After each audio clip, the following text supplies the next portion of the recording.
नमस्कार दोस्तों, मैं अजय कुमार लिटिल गुरु चैनल में आपका स्वागत है। दोस्तों, आज जो है एंशिएंट हिस्ट्री से मौर्य साम्राज्य के बारे में पेज 10 कल किए थे, पेज 10 तक, आज पेज 11 से स्टार्ट करेंगे। तो मौर्य समाज जो है, मौर्य समाज में स्टार्ट किए थे, थोड़ा एक बार और रिवीजन कर देते हैं। मौर्य वंश के संस्थापक चंद्रगुप्त मौर्य थे। चंद्रगुप्त मौर्य का जन्म 345 ईस्वी पूर्व में हुआ था। जस्टिस चंद्रगुप्त मौर्य को सेंट्रोकोटस कहा, जिसकी पहचान विलियम जोन्स ने चंद्रगुप्त मौर्य से की थी। विशाख दत्त द्वारा लिखी पुस्तक मुद्रा राक्षस, जो चंद्रगुप्त मौर्य को निम्न कुल में उत्पन्न होने वाला माना गया। धनानंद को हराने में चाणक्य मदद की थे और चाणक्य चंद्रगुप्त मौर्य के प्रधानमंत्री एवं सलाहकार भी बने, जिसने अर्थशास्त्र पुस्तक की रचना की थी। यह एक राजनीतिक पुस्तक था। चंद्रगुप्त मौर्य मगध की गद्दी पर 322 ईस्वी पूर्व में बैठा था। चंद्रगुप्त मौर्य किस धर्म को मानते थे? जैन धर्म को मानते थे। यह अंतिम समय में कर्नाटक के सरवनबेलगोला नामक स्थान पर अपना अंतिम समय बिताया। चंद्रगुप्त मौर्य और सेल्यूकस निकेटर के बीच युद्ध हुआ 305 ईस्वी पूर्व में, और सेल्यूकस निकेटर पराजित हुआ और युद्ध संधि के तहत अपनी पुत्री का विवाह करनेलिया की साझी चंद्रगुप्त मौर्य से करा लिया और दहेज के रूप में काबुल, कंधार, हेरात और मकरान का प्रांत चंद्रगुप्त मौर्य को दे दिया। चंद्रगुप्त मौर्य ने जैन धर्म की दीक्षा जो है भद्रबाहु से लिया था। मेगास्थनीज सेल्यूकस निकेटर का अगर कहा जाए तो राजदूत था, जो चंद्रगुप्त मौर्य के राज दरबार में आया था। मेगास्थनीज ने निका पुस्तक लिखा, मौर्य समाज के बारे में बताया और 7 वर्गों में बांटा था मौर्य समाज को, निका पुस्तक। अब चलिए हम देखते हैं पेज नंबर 11, जो आज का पेज है। हम लोग आज 11 से स्टार्ट करते हैं। देखना है कि मौर्य अगर कहा जाए सम्राट का जो घर हुआ करता था, उसमें मौर्य समाज में लकड़ी का बना हुआ था करता था। चंद्रगुप्त मौर्य ने सेल्यूकस के बीच हुए युद्ध का वर्णन एपियानस ने किया है। प्लूटार्क के अनुसार चंद्रगुप्त मौर्य ने सेल्यूकस को 500 हाथी उपहार में दिए थे। प्लूटार्क अपना विचार दिया। चंद्रगुप्त मौर्य की मृत्यु 298 ईस्वी पूर्व में सरवनबेलगोला जो उपवास के दौरान हो गया था कर्नाटक में। चंद्रगुप्त मौर्य अगर कहा जाए दीक्षा किया किसने? भद्रबाहु से लिया था जैन धर्म की दीक्षा। उसका उत्तराधिकारी चंद्रगुप्त मौर्य का उत्तराधिकारी बिंदुसार हुआ। चंद्रगुप्त मौर्य का उत्तराधिकारी बिंदुसार जो 298 ईस्वी पूर्व में मगध की राजगद्दी पर बैठा था। बिंदुसार को अमित्र घात के नाम से भी जाना जाता है। अमित्र घात मतलब होता है शत्रु विनाशक। बिंदुसार बौद्ध धर्म के आजीविक संप्रदाय को मानता था। बिंदुसार बौद्ध धर्म को मानता था, जबकि उनके पिता चंद्रगुप्त मौर्य जो है जैन धर्म को मानते थे। आजीविक संप्रदाय के संस्थापक अकलीपुत्र गौसाल थे। वायु पुराण में बिंदुसार को भद्रसार या वारीसार कहा जाता है। एस्ट्रोबो के अनुसार सीरिया नरेश एंटियोकस ने बिंदुसार के दरबार में डायमेकस नामक राजदूत भेजा था। इसे ही मेगास्थनीज का उत्तराधिकारी माना जाता है। जैन ग्रंथों में बिंदुसार को सिंहसेन कहा गया। जैन ग्रंथों में बिंदुसार को सिंहसेन कहा गया, जबकि वायु पुराण में बिंदुसार को भद्रसार कहा गया। बिंदुसार के शासनकाल में तक्षशिला, सिंधु एवं झेलम नदी के बीच में हुए 2 विद्रोहों का वर्णन किया गया। इस विद्रोह को दबाने का काम बिंदुसार ने पहले सुसीम को और बाद में अशोक को भेजा था। मतलब तक्षशिला में विद्रोह हो गए, उसे दबाने के लिए बिंदुसार ने किसे भेजा? पहले सुसीम, तब अशोक को भेजा। एथिनियस के अनुसार बिंदुसार ने सीरिया के शासक एंटियोकस प्रथम से मदिरा, सूखे अंजीर एक दार्शनिक भेजने की प्रथा शुरू की थी। बौद्ध विद्वान तारानाथ जो तिब्बतीय लेखक, जिसने कंगीर और तंगीर पुस्तक लिखा, जिसमें बिंदुसार को 16 राज्यों का विजेता बताया था। बिंदुसार की सभा में 500 सदस्यों वाली एक मंत्री परिषद की, जिसका प्रधान खललाटक कहलाते थे।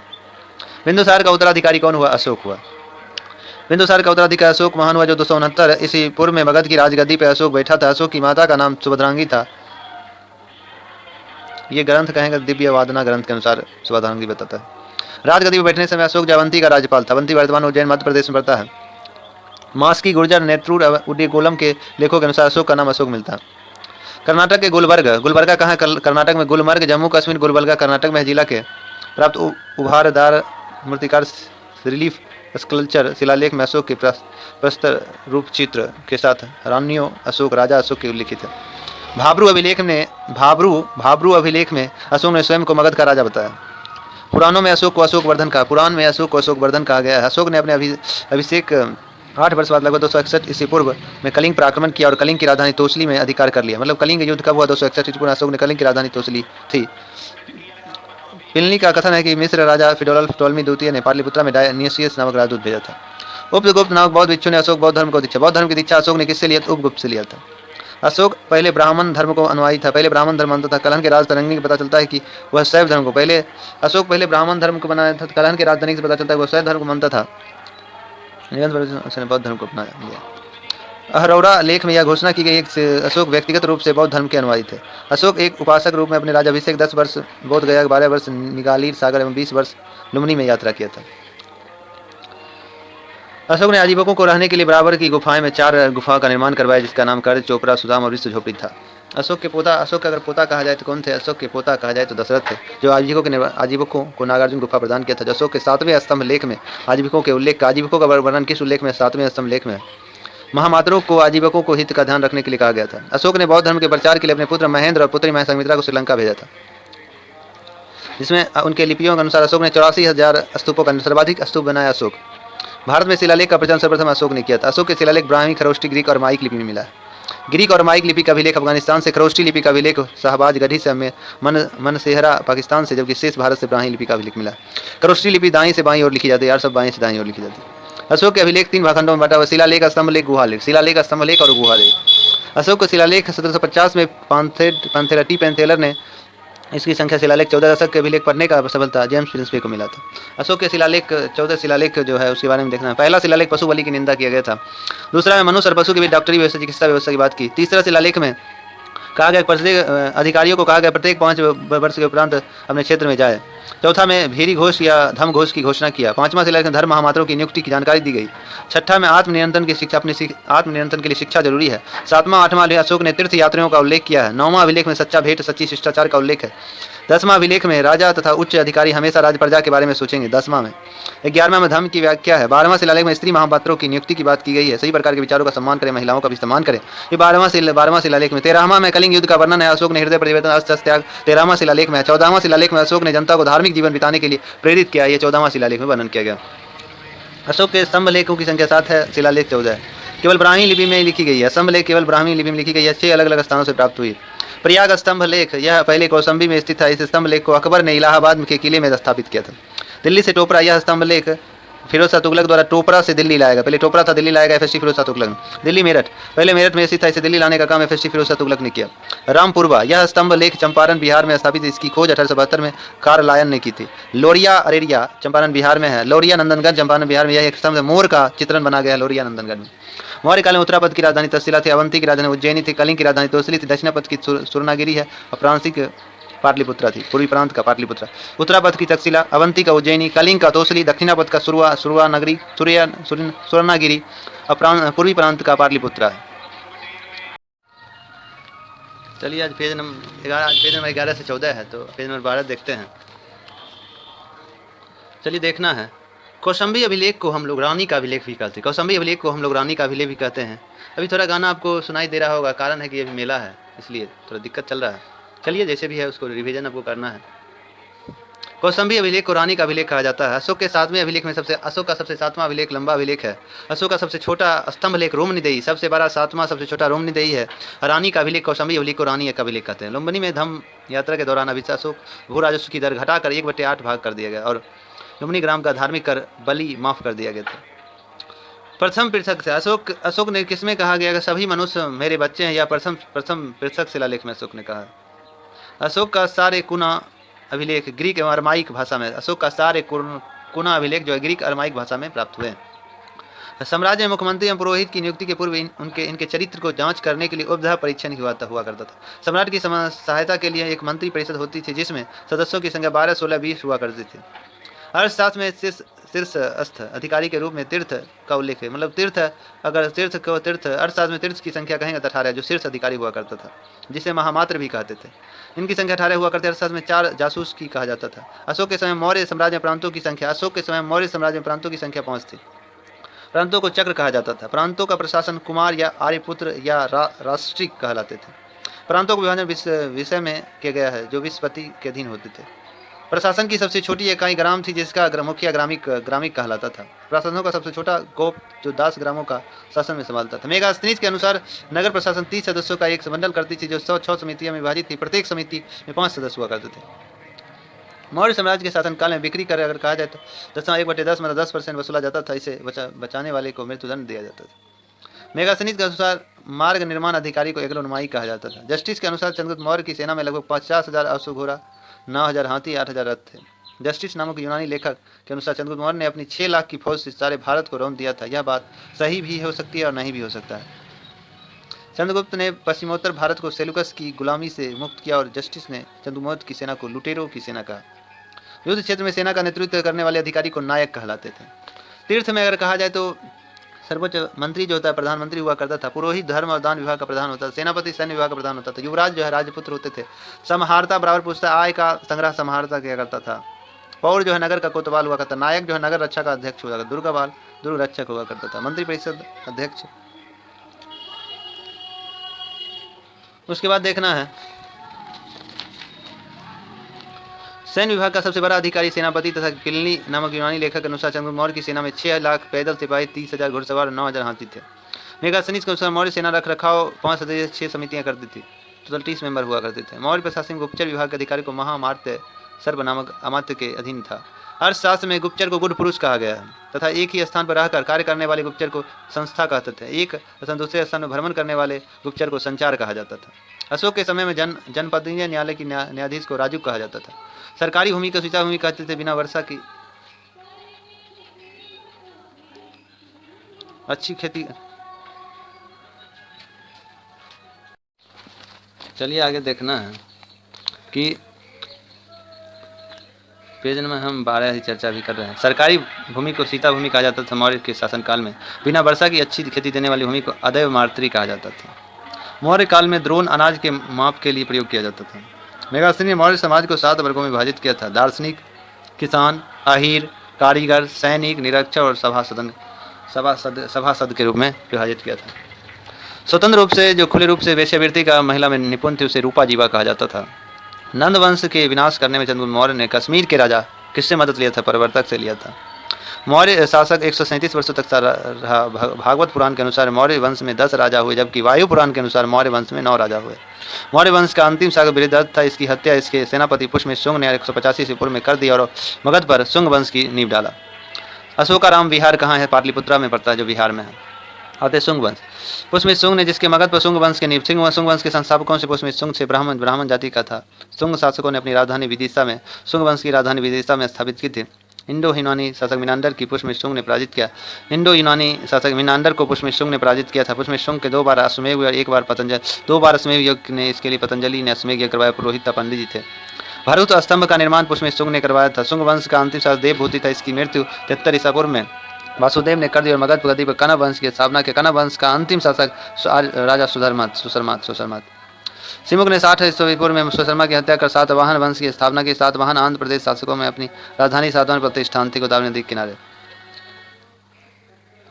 उसके बाद कहता सातवाहन वंश के प्रमुख शासक सिमुक, सतकर्णी, गौतमी पुत्र सतकर्णी, विशिष्ट पुत्र पुलुमावी और यज्ञश्री सतकर्णी था। सतकर्णी ने 2 अश्वमेध यज्ञ का 1 राष्ट्रीय करवाया था। सातवाहन शासकों में सबसे प्रसिद्ध शासक हाल एवं गन्नाढय के में थे। हाल ने गथा सप्तशती या गुणाढ्य बृहत कथा नामक पुस्तक की रचना की। सातवाहन ने चांदी, तांबे, शीशे सर्वाधिक सीसा का सिक्का किसने चलवाया? पुटिन का सिक्का सातवाहन ने। सातवाहन का अपना सिक्का ढलाने में जिस शीशे का इस्तेमाल करते थे उसे रोम से मंगाया जाता। सातवाहन जो है शीशा ढालने में जिस सिक्के का प्रयोग करते थे वो रोम से मंगाया जाता था। चलिए पेज नंबर हम अब 13 देखते हैं। ब्राह्मणों में भूमि अनुदान देने की प्रथा ब्राह्मणों को भूमि दान देने की प्रथा किसने शुरू किया था? सातवाहन के द्वारा शुरू किया गया था। सर्वप्रथम भूमि दान का प्राचीन पूरा लेख प्रमाण सातवाहनों में सातवाहन नानागढ़ अभिलेख में मिलता है, जिसमें अश्वमेध यज्ञ में एक गांव देने का उल्लेख मिलता है। सातवाहन की राजकीय भाषा प्राकृत थी और लिपि ब्राह्मी थी। सातवाहन की ऑफिशियल भाषा प्राकृत एवं लिपि ब्राह्मी थी। सातवाहन में मातृसत्ता ढांचे का आभास मिला है। महिला प्रधान का मिला। सातवाहन शासकों ने ग्रामीण क्षेत्रों में प्रशासन का काम गोलमिक को सौंपा था। सातवाहन महत्वपूर्ण स्थापत्य कारले का चैत्य जो है, अजंता एलोरा की गुफा का निर्माण, अमरावती कला का विकास, सतकर्णी एवं अन्य सातवाहन शासकों के दक्षिणापथ स्वामी कहे जाते थे। सातवाहन राजा में उत्तर और दक्षिण भारत के सेतु के रूप में किस शासक ने काम किया? सातवाहन। उसके बाद चेदी राजवंश के कलिंग चेदी वंश। अशोक की मृत्यु के उपरांत संभवतः 1वीं शताब्दी ईसा पूर्व में कलिंग में चेदी राजवंश का उदय हुआ। इसकी राजधानी हमें हाथी गुफा अभिलेख भुवनेश्वर उड़ीसा में मिलता है। खारवेल इस वंश के प्रतापी राजा थे। खारवेल जो है चेदी वंश के प्रतापी राजा थे। खारवेल जैन धर्म का अनुयायी था। कलिंग राज खारवेल जो है जैन धर्म का अनुयायी था। इन्होंने जैन मुनियों के लिए उदयगिरी पहाड़ी गुफा का निर्माण किसने करवाया? कलिंग राज खारवेल ने। भारत में यवन शासकों के आगमन के बारे में चर्चा करते हैं। भारत में आक्रमण करने वाले विदेशी आक्रमणकारी में पहले हिंद यूनानी, तब शक, तब पल्लव, तब कुषाण। पहले हिंद यूनानी, शक, पल्लव, कुषाण। हिंद यूनानी, शक, पल्लव, कुषाण। हिंद यूनानी, शक, पल्लव, कुषाण।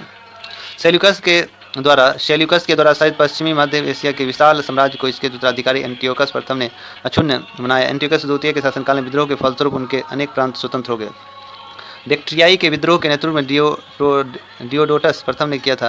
बैक्ट्रिया पर डियोडोटस प्रथम के साथ इन राजाओं ने क्रमशः शासन किया। डियोडोटस द्वितीय भारत पर सबसे पहले आक्रमण बैक्ट्रियाई के शासक डेमेट्रियस ने किया था। 190 ईस्वी पूर्व में भारत पर आक्रमण कर अफगानिस्तान, पंजाब, सिंध के बहुत बड़े भाग पर अधिकार कर लिया था। इसके शासक साकल को अपनी राजधानी बनाया था। डेमेट्रियस ने अपनी राजधानी साकल को बनाया था। हिंद यूनानी बैक्ट्रियाई यूनानी कहा जाता है। हिंद यूनानी शासकों में सबसे अधिक विख्यात मिनांडर थे। इसकी राजधानी साकल आधुनिक सियालकोट शिक्षा का प्रमुख केंद्र था। मिनांडर ने नागार्जुन से बौद्ध धर्म की दीक्षा ली। मिनांडर जो है हिंद यूनानी शासक था, बैक्ट्रियाई शासक था, जिसने नागार्जुन से बौद्ध धर्म की दीक्षा लिया। मिनांडर के प्रश्न एवं नागसेन के द्वारा दी गई उत्तर का पुस्तक संग्रहित है, जिसका नाम मिलंद पनो अर्थात मिलंद प्रश्न है। हिंद यूनानी भारत के पहले शासक हुए जिनकी जारी सिक्कों में निश्चित रूप से कहा जाता है कि सिक्का किन किन राजाओं के हैं। भारत में सबसे पहले हिंद यूनानी ने सोने के सिक्के जारी किए थे। हिंद यूनानी शासकों ने भारत में पश्चिमोत्तर सीमा प्रांत में यूनानी की प्राचीन कला चलाई, जिसे हेलेनिस्टिक कला कहा गया। भारत में गंधार कला का उत्तम उदाहरण माना जाता है। यूनानियों ने पर्दे का प्रचलन आरंभ किया था। भारतीय नाट्य कला विकास में पर्दा का बहुत बड़ा योगदान है। पर्दा को यूनानी भाषा में यवनिका कहा जाता है। अब उसके बाद आते हैं शक। यूनानियों के बाद शक आए। शक की कितनी शाखाएं थी? 5 शाखाएं थे। हर शाखा की राजधानी भारत और अफगानिस्तान में अलग अलग भागों में बटी हुई थी। पहली शाखा पाकिस्तान और दूसरी शाखा पंजाब राजधानी तहसीला, तीसरी शाखा मथुरा, चौथा शाखा पश्चिमी भारत और 5वीं शाखा जो है दक्कन के क्षेत्र में फैली हुई थी। शक के प्रथम राजा शक मूलतः मध्य एशिया के निवासी थे और चारागाह के लिए भारत आए थे। 58 ईसा पूर्व में उज्जैन के एक स्थानीय राजा ने शकों को पराजित करके बाहर खदेड़ दिया और विक्रमादित्य की उपाधि धारण की। शकों पर विजय के उपलक्ष्य में 58 ईसा पूर्व में एक नया विक्रम संवत प्रारंभ हुआ। उसी समय विक्रमादित्य एक लोकप्रिय उपाधि हो गया, जिसकी संख्या भारतीय इतिहास में 14। विक्रमादित्य के पद अब तक धारण कितने किए? 14 शासकों ने धारण किया था। गुप्त साम्राज्य गुप्त द्वितीय सबसे प्रतापी विक्रमादित्य था। शकों के अन्य शाखाओं में तुलना में पश्चिमी भारत में प्रभुत्व स्थापित करने वाला शाखा सबसे लंबा अरसे तक शासन किया। गुजरात में चल रहे समुद्री व्यापार में यह शाखा काफी लाभान्वित हुए। भारी संख्या में चांदी के सिक्के जारी किए शकों द्वारा। शकों का सबसे प्रतापी राजा कौन था? रुद्रदामन प्रथम शक शासक थे, जो सबसे प्रतापी शासक, जिसका शासन गुजरात के बड़े भाग पर कठियावाड़ की अर्ध शुष्क सुदर्शन झील मौर्य द्वारा। सुदर्शन झील सौराष्ट्र गुजरात में, जिसका अगर कहा जाए नींव निर्माण करवाया था चंद्रगुप्त मौर्य ने, जबकि रिपेयरिंग करने का काम शक शासक रुद्रदामन प्रथम ने किया था। रुद्रदामन प्रथम संस्कृत का सबसे बड़ा प्रेमी था। संस्कृत बहुत प्रेमी था, जिसने गिरनार अभिलेख जारी किया। संस्कृत भाषा में यह पहला अभिलेख लिखा गया। संस्कृत भाषा में लंबा अभिलेख गिरनार अभिलेख जारी किया। इसके पहले के सभी अभिलेख प्राकृत भाषा में रचित हैं। रुद्रदामन प्रथम के शासनकाल में भारत में शक राजा अपने को क्षत्रप कहते थे। उसके बाद पल्लव आए। पल्लव जो है पश्चिमोत्तर भारत में शकों का आधिपत्य कर पारथिया लोगों का आधिपत्य हुआ। सबसे प्रसिद्ध पारथियाई राजा गोंडो फर्निस थे। इसी के शासनकाल में सेंट टॉमस ईसाई धर्म का प्रचार करने के लिए भारत आए। सेंट टॉमस जो है ईसाई धर्म प्रचार के लिए भारत आए थे। उस समय सबसे प्रसिद्ध पारथियाई राजा गोंडो फर्निस थे। पारथियाई लोगों का मूल स्थान ईरान माना जाता है। उसके बाद कुषाण आया। पल्लव के बाद कुषाण आए। यूची एवं तोकरी भी कहे जाते थे कुषाण को। यूची नामक एक कबीले 5 कुलों में बांटा गया था। उन्हीं में से एक कुल के थे कुषाण। कुषाण वंश के संस्थापक कुजुल कटविशेष थे। इस वंश का सबसे प्रतापी राजा कनिष्क था। कनिष्क की राजधानी पुरुषपुर पेशावर थी। कुषाणों की द्वितीय राजधानी मथुरा।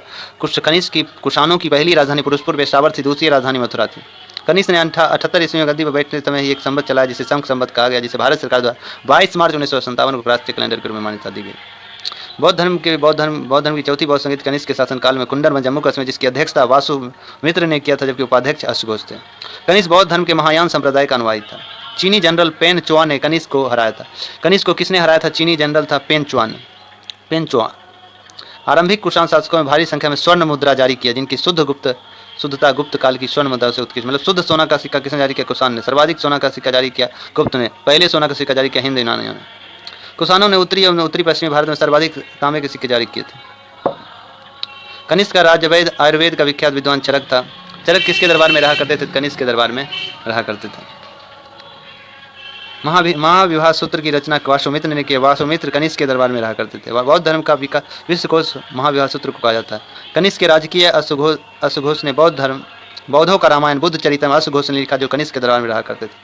वासुमित्र, पार्श्वनाथ, नागार्जुन, महाचेत संरक्षक भी कनिष्क के दरबार में विभूषित थे। ये पेज नंबर 14 देखते हैं। भारत का आइंस्टीन किसे कहा जाता है? नागार्जुन को कहा जाता है। इसकी पुस्तक है माध्यमिक सूत्र। इसमें नागार्जुन सापेक्षता का सिद्धांत दिया था। कनिष्क की मृत्यु 102 ईस्वी में हो गया था। कुषाण वंश का अंतिम शासक वासुदेव था। संस्थापक कुजुल कुटफिशेष प्रतापी शासक कनिष्क। कुषाण राजा में देवपुत्र कुषाण राजा अपने आप को देवपुत्र कहलाते थे। वह उपाधि कुषाणों ने चीनियों से ग्रहण किया था। गंधार शैली एवं मथुरा शैली का विकास कनिष्क के शासनकाल में हुआ था। मथुरा संग्रहालय में कुषाणकालीन मूर्तियों का संग्रह अधिक मात्रा में है। गंधार कला में के लिए तक्षशिला प्रसिद्ध था। रेशम मार्ग में नियंत्रण रखने वाले शासकों में प्रसिद्ध शासक कुषाण थे। कुषाण साम्राज्य मार्गों में सुरक्षा प्रबंधन रेशम मार्ग का आरंभ हुआ कनिष्क के समय में।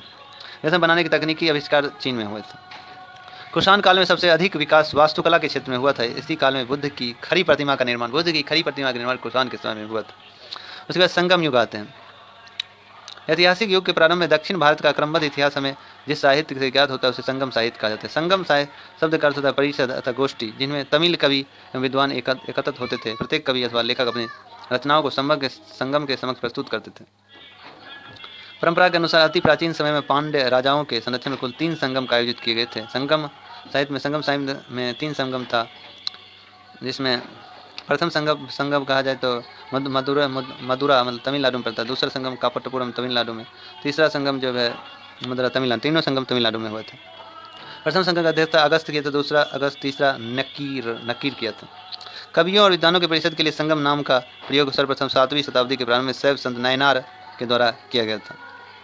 इलाकोकृत शिल्पाधिकारम पायलों का गीत एक उत्कृष्ट रचना है जो तमिल जनता में राष्ट्रीय काव्य के रूप में मानी जाती है।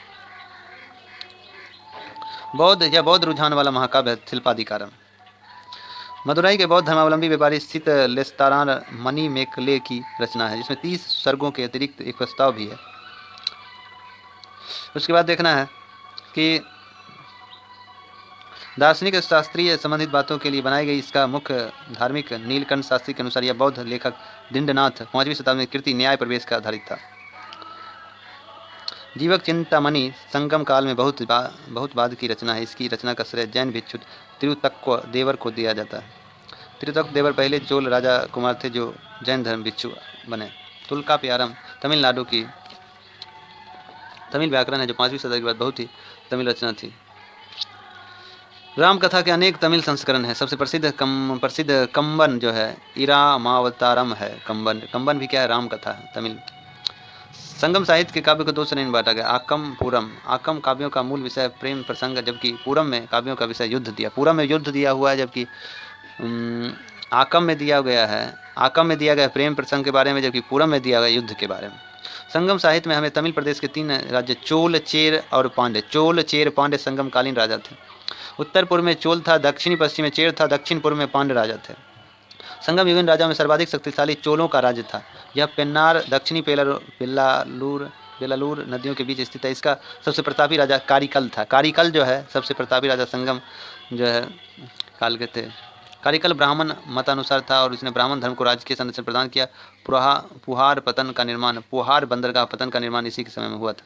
इसने कावेरी नदी के मुहाने पर बांध बनवाया था। सिंचाई करने के लिए नहरों का निर्माण करवाया। संगम का दूसरा राजा चेर था जो आधुनिक केरल प्रांत में स्थित था। इस कुछ प्रमुख राजा उदय जीरल। उसके बाद है संगम का तीसरा राजा पांड्य का था जो कावेरी के दक्षिणी में स्थित है। इसकी राजधानी मदुरई थी। पांड्यों राजाओं की राजधानी कहाँ थे? मदुरई थे। संगम युग में मंत्रियों को इचान यह कहा जाता था राजधानी। उसके बाद है कि यह एक राज्य न्याय का कार्य करती राज्य देश का प्रधान हुआ करता था। राज्य के न्यायालय को मनरम कहा जाता था। चेरी तथा व्यभिचार के अपराध के लिए मृत्युदंड दिए जाते थे। झूठी गवाह देने पर जीभ काट लिया जाता था। भूमि कर नगद तथा अनाज दोनों रूप में अदा की जाती थी। उपज का 1/6 भाग लिए जाते थे। सेना चतुरंगिनी होती थी जिसमें अश्व, गज, रथ और पैदल सिपाही हुआ करते थे। नागरा में शंख बजाकर सैनिकों को बुलाया जाता था। राजा अपने आवास में रक्षा के लिए सशस्त्र महिलाओं की तैनात करते थे। संगम काल में समय जानने के लिए जल घड़ी का प्रयोग किया जाता था। तमिल प्रदेशों में ब्राह्मणों का उदय सर्वप्रथम संगम काल में हुआ था। सबसे प्रतिष्ठित वर्ग था। इसकी हत्या को सबसे बड़ा अपराध माना जाता था। संगमकालीन ब्राह्मण मांस भक्षण करते थे तथा दारू भी पीते थे। संगम साहित्य में व्यापारी वर्ग को बेनियार कहा जाता था। संगम साहित्य में दास प्रथा के अस्तित्व का प्रमाण नहीं मिला। अगले वीडियो में हम जो है पेज नंबर 15 से फिर स्टार्ट करेंगे। अगर वीडियो अच्छा लग रहा है दोस्तों तो वीडियो को लाइक करें और चैनल पर पहली बार विजिट करें चैनल को सब्सक्राइब करें। बगल में बेल आइकन का घंटा है, दबा दीजिए जिससे आने वाला कोई वीडियो पहले आप तक पहुंचेगा।